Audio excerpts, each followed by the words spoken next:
All right, hello and welcome to a little special side episode, kind of geared toward Gears of Resistance, I guess. But I'm doing this on my other YouTube channel, so it's real complicated. Anyway, so today Google kicked off their annual I/O conference and announced something that, as an embedded electronics guy, really piqued my interest because it's kind of like this thing that's been just gnawing away at me and a lot of other people and engineers and makers for years is automation, Internet of Things, home automation, automation of everything. And so anyway, if you aren't aware, today Google announced two interrelated projects, one called Brillo, the other called Weave. The way they described Brillo was that they took Android, the operating system for your smartphone, applied a Brillo pad to it, scrubbed it down to a real set of core functionality that will be able to be embedded eventually into everything else that's not already quote unquote smart. So like, your locks in your house, the blinds in your windows, all this stuff that could potentially be controlled by your smartphone that doesn't have the necessary intelligence yet. This is a project that they're hoping will get kickstart. Is that the right word? The idea of the Internet of Things that we've been talking about for years now. And if anyone's got any history in the home automation world, I think like X10 is a product of the 70s, if not the 80s, definitely the 80s. As a home automation protocol, and there's tons of other ones, Z-Wave, Insteon, tons. The point is, home automation, specifically home automation, has been a they're not internets of everything, they're islands of some things. And I'm hoping, and that's the issue. The fundamental issue of all this great idea has always been one common communications protocol so that everything can talk to each other and share data. And that's been the rub. That's been the issue, is that if I want to decide to, and let's just say automate my house, basically you pick a vendor and you stick with that vendor. You become vendor locked, what I call it. Is that good? It depends. It's from the idea of being interoperable. Yeah, you want all your stuff to work together, so you have to put all your chips on and pick the best player at the time. There's problems with that, is that not every vendor is going to have we're talking the Internet of everything, literally everything. So no one manufacturer of anything is going to produce literally everything. And we're talking like literally everything, like trash cans, blinds, umbrellas. I've been doing a lot of thinking about this lately, actually, obviously. You'll see later. But literally everything. And so because there's not going to be one producer of everything that we use in our daily life, this idea that from Google, because I want to compare this. I've titled this Brillo and Weave HomeKit, which is the Apple's kind of their home automation, their solution.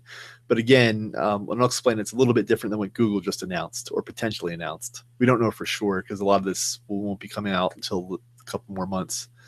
And there's an open source, so I'll appease the open source gurus. There's a project called OpenHAB. So here's the issue. Here's the difference, though.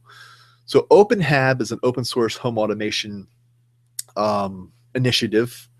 And HomeKit is Apple's proprietary home automation solution. Now, those two are very much focused on automating the house, which is a subset of Internet of Things. Internet of Things to me is, again, everything. So you talk about your car, which Apple's talked a bit with their, I think, car kit. and Apple has their their car stuff too for Android. But the point is, the difference with potentially with Weave and Brillo, or Brillo and Weave, and I need to explain Weave too, but is that at least the way it was presented was that it's much bigger than just home automation. That home automation is but one aspect. It's a very talked about aspect. It's probably the thing that most people will, when they call Internet of Things, most people will actually buy stuff, and they already are. I mean, people are already buying the Nest thermostats. There's the car door garage openers. But everything has been the little islands, little teeny little islands here and there. And so pretty much a lot of times it's, if you buy this product, you can go download an app, and that app and that product will work well together, but they only work well together.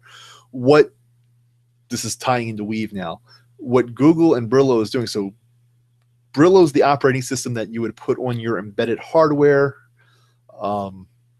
Again, this is kind of, this is based on watching the videos, reading all the stuff that's been produced here in the last couple hours, and taking my 18 years of home automation, electronics, and putting it all together, and hopefully this makes sense. So Brillo's the operating system, controls, does all the I/O, anything like a normal operating system does. It's just really lean to be very lightweight in terms of memory needs, and very low power, so they can be running off batteries and last a long time and not have to charge it every day. So what is Weave? So Weave is a schema. A schema? It looks like an XML schema. Basically, it's something like a programming language. Really, it's a communications protocol. It's a way for anything that also speaks Weave to understand the status and messages sent from other Weave-enabled products. It's a common language, which is fundamentally the biggest issue to why home automation, Internet of Things, all these automated electronics, dreams over the years has been lacking. Is that at the end of the day, manufacturers only make so many devices. And even if they're one of the biggest, they're not going to make everything. And historically speaking, it's all been closed proprietary. So, if you want to run, this set of, like this little piece of hardware is really cool, but it doesn't speak the language of everything else in my house I've already installed for home automation. You can either install it and now have two separate apps or two separate remote controls, and you can see where that goes. It's not truly an internet if not everything connects and talk. The issue is it's the difference between apps and connecting to the internet with your apps and being on the browser and typing in websites, and regardless if I'm on OS 10, Windows, Linux, the web is kind of ubiquitous. We're not going towards that. That's unless this Weave concept really takes off. Now, here's the issues that I'm reading as I see a little bit more and more, is that Weave, the IoT protocol of everything. Well, since the Weave program will drive interoperability and quality through a certification program. I'm assuming it's not a paid. So let's differentiate. With the Apple HomeKit, which again is very narrow, just focuses on the home, and the Apple's M5 program, which is to get Bluetooth. If you're a hardware maker and you're making a Bluetooth thing that's supposed to be certified to work with the iPhone or iPad, you go through the M5 program, which, correct me if I'm wrong, is the paid. You pay to get certified or at least to register. You definitely at least to register, because you have it's $99 a year just to be an iOS developer. So what is Weave going to be? Is it going to become, they also say as part of the program will provide a core set of schemas that will enable apps and devices to seamlessly interact with each other. So, the question will be, Google and Apple are certainly both big enough to force potentially the industries like the home automation industry um, to adopt a common standard, or at least provide a mechanism by which things can communicate like a translator. Because people, I mean, let's face it, people use an iPhone or they use an Android device. And that is going to be the user interface to any sort of home automation, Internet of Things thing. Is they're going to do it through their smartphone or their tablet. So by that, there's a lot of leverage there. These two companies can help definitely potentially force the issue on protocol. And Google more so than Apple right now, because again, I see Apple's narrowly focused on home, whereas if we believe everything we're reading, that, you know, this is truly going to help jumpstart the Internet of Things, not just the Internet of my house. My problems with Google. So a couple years ago, they had Android at Home, which was they had there was like 2012, I think, or maybe 2011. They had the Arduino projects that was working with Android, and it was going to be hoorah! This is going to be great. This is going to force automation and things to be able to talk with each other and blah blah blah. This no longer. There is, you know, this is now we're on to Brillo and then Weave. So, and let's face it, Google in general, they've repeatedly said that, you know, if something doesn't perform, they shoot it, they kill it. If it's outgrown its usefulness for them, they're not going to support it.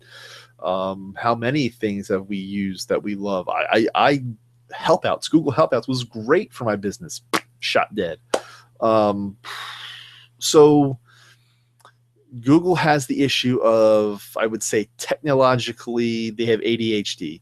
They're corporate ADHD, where they get bored with something, it's dead. And when it's something like Internet of Things, Internet of Things, if we really, really mean everything, eventually, you know, we're talking, you know, bringing in industrial control systems. We're talking in huge building automation, things that don't get swapped out every 18 months, every year. New smartphone, I'm going to trade him. You know, when you install, industrial controls, it's like a multi-decade investment. And I would love to see Internet of Things. I would love to see Weave and Brillo be a part of that, and not just the consumer space, but the broader industrial, commercial space. But I think people are going to be really, iffy to adopt anything from Google, because, they're going to say, we got bored with it and we're done. Now, I don't know, they say open, quote unquote open. I don't know if this is going to be truly widely open.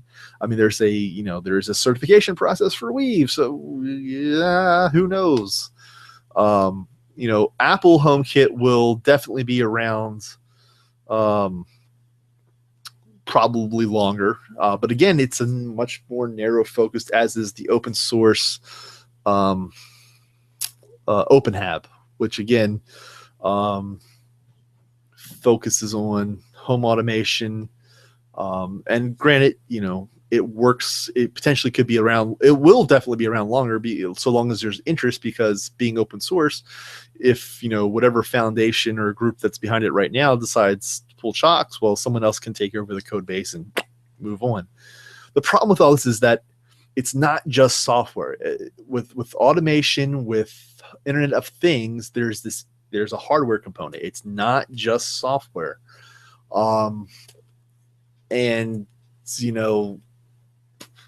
if you look at it from just a hardware perspective, the best company is really Apple. But they're not going to be writing operating systems to control machine to machine communications for the lathe and for your CNC machine. I don't see that being in their cards. I do see that could be something Google could have, like, their Google X program, or, this pie in the sky idea. But then I'm always torn with Google, because it's, you know, it's here today, gone tomorrow. So anyway, I just wanted to get that out there. I got a lot of questions in my feeds. Hey, what does this mean to you? Or are you going to adopt this? And the answer is, I want to adopt it. I think of these three I've mentioned today, Google, Brillo, and Weave sounds like the most promising to really launch Internet of Things. But this isn't their first rodeo, and their past rodeos, they shot the bull in the head before it really had a chance to take off. Or I mean, I don't know, did it really catch on? I don't know. But certainly it has not caught on to the point where it's ubiquitous. And that's, to be an Internet of Things, you need to be ubiquitous. You need to be, I want to be able to, one day I control my life with my iPhone. The next day I pick up an Android device, install the Android app and keep on moving. I just download, install, and, I'm controlling my lights. If I want to switch the next day to, and if I go out and buy, company X's lights, but then I buy company Y's blinds, I want them to talk to each other. I don't want to have to go take out all, I don't want to be vendor locked. Whew, that's a lot. I don't know. I'm hopeful, but I've been wrong before. Like at least 2 or 3 times. Probably more if you ask my wife. Definitely more. So that's it. What are your thoughts? What does everyone else think? Are people excited, or are people like, yeah, been there, done that, not getting burnt again, and therefore this will never take off? Again, we don't know a lot. We haven't actually seen any actual code examples. We haven't actually seen any documentation other than the dog and pony show. So that's it. Thanks for watching, man. And gals, guys and gals. Appreciate it.